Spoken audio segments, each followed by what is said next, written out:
दोस्तों, प्राचीन काल से ही प्रचलित है कि एक ऐसी नागिन होती है जो कि इच्छाधारी होती है, अर्थात कि वे किसी का रूप धारण कर सकती है।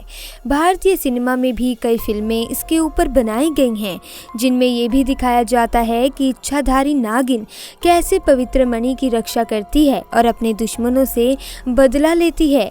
आज हम आपको एक ऐसी ही सच्ची घटना के बारे में बताएंगे।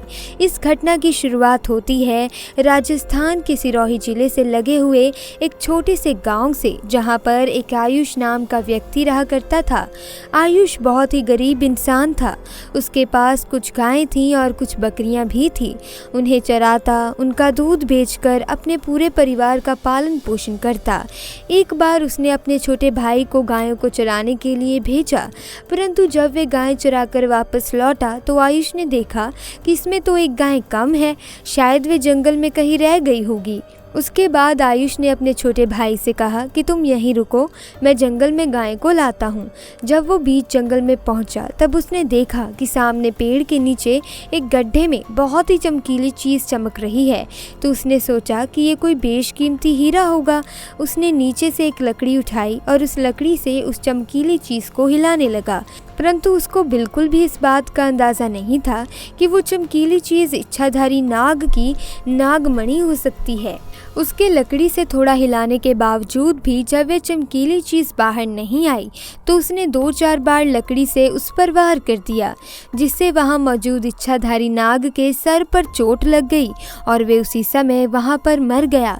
जब आयुष को ये समझ आया कि ये नागमणि है और उसने इच्छाधारी नाग को मार दिया है, तो उसके पैरों तले ज़मीन खिसक गई। वे बहुत ही ज़्यादा डर गया था। उसने उस नाग को हिलाकर देखा कि क्या वो सच में मर गया है। हाँ, वो वाकई में मर चुका था। आयुष ने उस नागमणि को अपनी जेब में डाला और भागकर अपने घर की ओर आया और उसने अपने घर में किसी को भी उस नागमणि के बारे में नहीं बताया। फिर उसने नागमणि को अपने हाथ में लिया और एक इच्छा जाहिर की कि मेरी गाय जो जंगल में खो गई वो तुरंत ही मेरे पास वापस आ जाए, और अगले ही पल वे गाय उसके दरवाजे पर आ गई।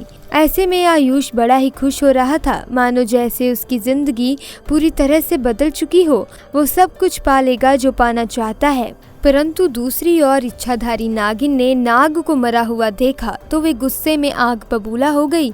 उसने अपने नाग की आंखों में उस कातिल का चेहरा भी देख लिया था। दरअसल आयुष ने बहुत बड़ी गलती कर दी थी कि इच्छाधारी नाग को वहां पर जलाया नहीं, उसे ऐसे ही वहां पर छोड़ कर आ गया था। उसकी यही गलती अब वजह बनने वाली थी उसकी बहुत बड़ी बर्बादी की। धीरे धीरे आयुष ने नागमणि की सहायता से सारे सुखों को हासिल कर लिया और बड़े ही ऐशो आराम से अपनी जिंदगी जीने लगा। उधर इच्छाधारी नागिन अपने नाग की हत्या का बदला लेने के लिए तड़प रही थी, परंतु जब तक आयुष के पास वो नागमणि थी तब तक वो उसको मार नहीं सकती थी। इसीलिए उसने अपना रूप बदलकर एक बहुत ही सुंदर स्त्री का रूप धारण कर लिया और आयुष के गांव में आ गई।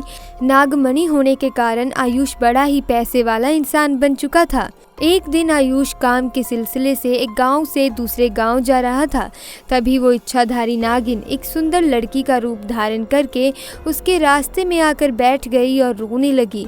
जब आयुष ने उससे रोने का कारण पूछा तो स्त्री के भेष में नागिन ने बताया कि मेरा नाम मीनाक्षी है, मैं अपने पति के साथ पास के गांव में रहती हूं, परंतु कल रात वो किसी अन्य स्त्री के साथ शादी करके आ गया और मुझे मार पीट कर घर से बाहर निकाल दिया। उस नागिन की झूठी कहानी सुन आयुष को उस पर दया आ गई। अब क्योंकि आयुष उस स्त्री की सच्चाई से अनजान था तो उस पर तरस कर उसने उसकी मदद करने की सोची और साथ ही उसकी सुंदरता से आयुष बहुत आकर्षित भी हुआ। वो उसे अपने साथ घर ले आया। धीरे धीरे नागिन और आयुष में दोस्ती शुरू हो गई। वो दोस्ती इतनी गहरी होती चली गई कि आयुष को पता ही नहीं चला कि वो कब उस स्त्री के प्यार में फंस चुका था। एक दिन आयुष और मीनाक्षी घूमने गए।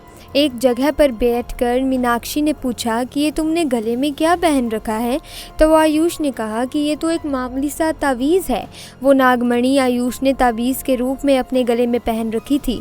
फिर उस लड़की ने कहा कि क्या तुम मुझे इसे थोड़ी देर के लिए दे सकते हो, मैं इसे पहनना चाहती हूँ। परंतु ये सुनकर आयुष बहुत ही ज़्यादा चिढ़ गया और गुस्से में उस लड़की को बोला कि मैं तुम्हें इसे नहीं दे सकता। इसके अलावा अलावा मुझसे कुछ भी मांग लो, मैं दे सकता हूँ। इसके बाद इच्छाधारी उस लड़की ने आयुष से कहा कि तुम तो पहले बहुत बड़ी बड़ी बातें किया करते थे, मैं तुम्हारे लिए ये कर सकता हूँ, वो कर सकता हूँ, परंतु मैंने एक छोटी सी चमकीली चीज़ क्या मांग ली, तुम उसे ही मुझे नहीं दे पा रहे हो। इसके बाद आयुष ने कहा ठीक है, परंतु कुछ देर ही इसे पहनकर मुझे वापस दे देना।